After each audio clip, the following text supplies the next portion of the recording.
భూమికి జ్ఞాపక శక్తి ఉంటుందంటే నమ్ముతారా? అవును, అది ప్రతీదీ గుర్తుంచుకుంటుంది. ప్రతి భూకంపాన్ని, ప్రతి అగ్నిపర్వత విస్ఫోటనాన్ని, మరీ ముఖ్యంగా ప్రతి భారీ వరద యొక్క జ్ఞాపకాన్ని తన పొరల్లో, రాళ్లల్లో, ప్రకృతి దృశ్యాల్లో భద్రపరుస్తుంది. ఈరోజు మనం భూమి యొక్క ఆ జ్ఞాపకశక్తి గురించే తెలుసుకోబోతున్నాం. ఒకసారి ఆలోచించండి. ప్రపంచంలో వేర్వేరు మూలల్లో ఒకరితో ఒకరికి ఏమాత్రం సంబంధం లేని సంస్కృతుల్లో ఒకే రకమైన కథ ఎందుకు వినిపిస్తుంది? గిల్గమేష్ గాథైనా, నోవా కథైనా మానవ జాతిని దాదాపుగా తుడిచిపెట్టేసిన ఒక భయంకరమైన జలప్రళయం గురించిన జ్ఞాపకం ఎందుకు ఇంత బలంగా పాతుకుపోయింది? దానికి సమాధానం మనల్ని ఆశ్చర్యపరుస్తుంది. ఎందుకంటే బహుశా ఈ కథలు కేవలం కట్టుకథలు కాకపోవచ్చు. అవి భూమిపైనే చెక్కబడిన నిజమైన సంఘటనల జ్ఞాపకాలు కావచ్చు. భూమి తన చరిత్రను ఎప్పటికీ మర్చిపోదు. ఆ చరిత్రను ఎలా చదవాలో మనం ఇప్పుడు నెమ్మదిగా నేర్చుకుంటున్నాం. సరే, ఈ విశ్లేషణలో మన ప్రయాణం ఎలా సాగుతుందో చూద్దాం. ముందుగా మన గ్రహం మీదున్న గాయాల గురించి మాట్లాడుకుందాం. ఆ తర్వాత సైంటిస్టులు ఈ రాతి రికార్డులను ఎలా చదువుతారో చూద్దాం. హిమయుగం నాటి భయంకరమైన వరదలను, సముద్రంలో మునిగిపోయిన ప్రపంచాలను పరిశీలిద్దాం. చివరికి ఈ భౌగోళిక నిజాలు పురాణాలుగా ఎలా మారాయో, ఈ విపత్తులు అంతం కాకుండా ఒక కొత్త ఆరంభానికి ఎలా కారణమయ్యాయో అర్థం చేసుకుందాం. మనం మన చుట్టూ చూసే కొండలు, లోయలు ఇవన్నీ ఎప్పటినుంచో ఇలాగే ఉన్నాయని అనుకుంటాం కదా. కాని అది నిజం కాదు. కొన్ని మార్పులు నెమ్మదిగా జరుగుతే, కొన్ని మాత్రం అకస్మాత్తుగా చాలా భయంకరంగా జరుగుతాయి. అలాంటి సంఘటనలు భూమిపై శాశ్వతమైన గాయాలను మిగిల్చాయి. ఉదాహరణకి అమెరికాలోని వాషింగ్టన్లో ఉన్న ఈ ఛానెల్డ్ స్కాబ్లాండ్స్ను చూడండి. దీన్ని మొదటిసారి చూసిన పరిశోధకులు ఎవరో భూమిని గీరేసినట్టు, గాయపరిచినట్టు ఉందని వర్ణించారు. ఈ లోతైన కాలువలు, వింత ఆకారంలో ఉన్న కొండలు ఒకప్పుడు ఇక్కడ ప్రవహించిన అపారమైన శక్తికి సజీవ సాక్ష్యాలుగా నిల్చాయి. అయితే అసలు ప్రశ్నేంటంటే, ఈ గాయాల వెనకున్న కథను ఎలా తెలుసుకోవాలి? శాస్త్రవేత్తలు భూమి గతాన్ని ఎలా చదవగలుగుతున్నారు? ఇక్కడే మనకు భౌగోళిక జ్ఞాపకశక్తి అనే ఒక అద్భుతమైన కాన్సెప్ట్ పరిచయమవుతుంది. సింపుల్గా చెప్పాలంటే, భూమి పొరల్లో, రాళ్లల్లో, భూమి ఆకారంలో దాగి ఉన్న గడిచిన సంఘటనల రికార్డన్మాట. ఇదొక పుస్తకంలాంటిది. ప్రతి పొర ఒక పేజీ. ఆ పేజీలను సరిగ్గా చదవగలిగితే మన గ్రహం చరిత్ర మొత్తం మన కళ్లముందుంటుంది. ప్రముఖ భూగర్భ శాస్త్రవేత్త విక్ బేకర్ చెప్పినట్టు, ఇది అచ్చం ఒక డిటెక్టివ్ పనిలాంటిది. ఒక క్రైమ్ సీన్లో క్లూస్ కోసం ఎలా వెతుకుతారో, అలాగే సైంటిస్టులు కూడా ప్రతి రాయిలో, ప్రతి మట్టిపొరలో ఆధారాల కోసం వెతుకుతారు. ఆ క్లూజ్ అన్నింటినీ కలిపి అసలేం జరిగిందో కనుక్కుంటారు. సరే, మన మొదటి కేస్ ఫైల్ చూద్దాం. ఛానల్డ్ స్కాబ్లాండ్స్.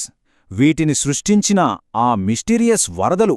అసలు ఈ భారీ వరదలు కేవలం కథలు కాదు, అవి నిజంగా జరిగాయి అని శాస్త్రీయంగా నిరూపించిన మొదటి సంఘటన ఇదే. ఒకప్పుడు సైంటిస్టులు ఏమనుకునేవారంటే, భూమిమీద మార్పులన్నీ చాలా నెమ్మదిగా లక్షల సంవత్సరాలపాటు జరుగుతాయని నమ్మేవారు. కాని జే హార్లెన్ బ్రెట్స్ అనే ఒక సైంటిస్ట్ స్కాబ్లాండ్స్ను చూసి ఒక డేరింగ్ థియరీతో ముందుకొచ్చారు. అది ఒకే ఒక్క భారీ ఆకస్మిక వరద వల్ల ఏర్పడిందని వాదించారు. మొదట్లో అందరూ ఆయన్నెగతాళి చేశారు.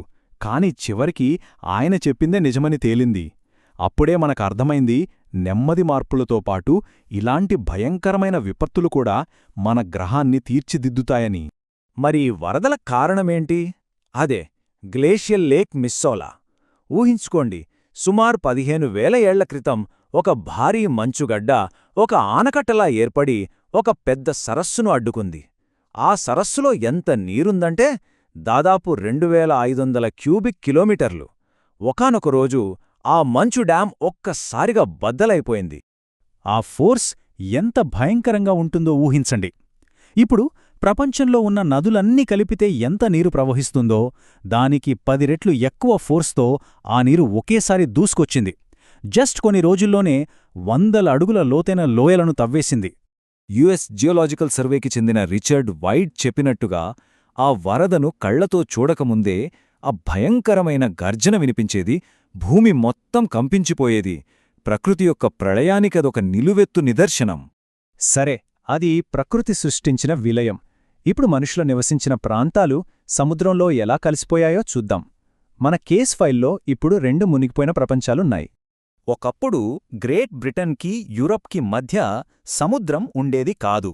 అక్కడ డాగర్ ల్యాండ్ అనే ఒక పెద్ద భూభాగం ఉండేది. అప్పటి మనుష్యులకు జంతువులకు అదొక స్వర్గంలాంటి ప్రదేశం. కాని నెమ్మదిగా సముద్రమట్టాలు పెరగడం మొదలయింది. వేల సంవత్సరాల పాటు డాగర్ ల్యాండ్ కొద్దికొద్దిగా సముద్రంలో కలిసిపోతూ వచ్చింది. కాని చివరి దెబ్బ మాత్రం చాలా సడన్గా, చాలా భయంకరంగా తగిలింది. సుమారు 8200 ఏళ్ల క్రితం నీటి అడుగున కొండచర్యలు విరిగిపడ్డటంతో వచ్చిన ఒక భారీ సునామీ మిగిలిన తీరాన్ని కూడా ముంచేసి బ్రిటన్ను శాశ్వతంగా ఒక ద్వీపంగా మార్చేసింది. ఇదంతా ఏదో కథ కాదు, మన దగ్గర పక్కా ఆధారాలున్నాయి. సైంటిస్టులు 3D సీస్మిక్ సర్వేలతో నీటి అడుగున ఉన్న నదులను, సరస్సులను మ్యాప్ కూడా చేశారు. అంతెందుకు, 1931లో ఒక ఫిషింగ్ బోటుకి నీటి అడుగున ఒక పురాతన హార్పూన్ అంటే వేటాడే ఆయుధం దొరికింది. అక్కడ మనుషులు జీవించారనడానికి ఇంతకన్నా సాక్ష్యం ఏం గావాలి? ఇలాంటిదే మరో మునిగిపోయిన ప్రపంచం కథ మనకు నల్ల సముద్రంలో కనిపిస్తుంది. చాలామంది నమ్మేదేంటంటే మనందరికీ తెలిసిన నోవా జలప్రళయం కథకు మూలం ఇదే కావొచ్చు అని.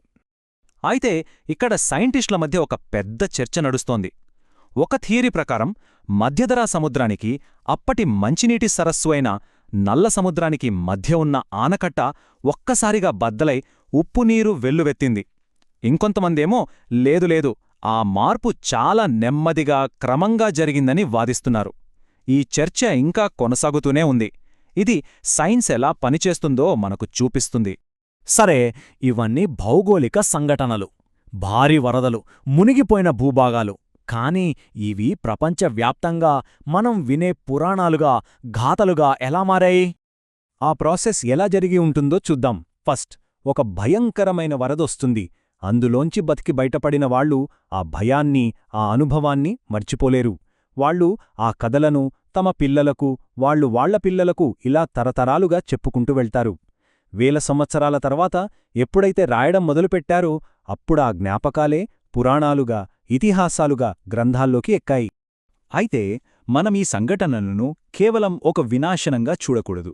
ఎందుకంటే ఈ సిరీస్లో మనం చూస్తున్నట్టుగా ఇది అంతం కాదు, ఇదొక పెద్ద మార్పుకు నాంది.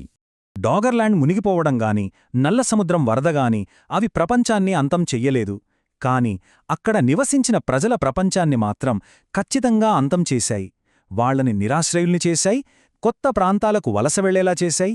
ఈ క్రమంలోనే వాళ్లు కొత్త సమాజాలను నిర్మించారు, కొత్త టెక్నాలజీని కనుగొన్నారు. వాళ్లు ఎదుర్కొన్న ఆ విపత్తే వాళ్ల సంస్కృతికి ఒక పునాది కథగా మారింది. అంటే ఇది పతనం, కాని పునరుద్ధరణకు దారితీసిన పతనం అన్నమాట. కాబట్టి భూమి తన గతాన్ని రాళ్లలో రాసుకుంటుంది. మెస్సోలా వరదల దగ్గర్నుంచి డాగర్లాండ్ వరకు ప్రతి విపత్తును గుర్తుంచుకుంటుంది. ఆ జ్ఞాపకాలే మన పురాణాలకు ఊపిరిపోశాయి. ఇదంతా చూశాక మన ముందొక ప్రశ్న మిగిలిపోతుంది.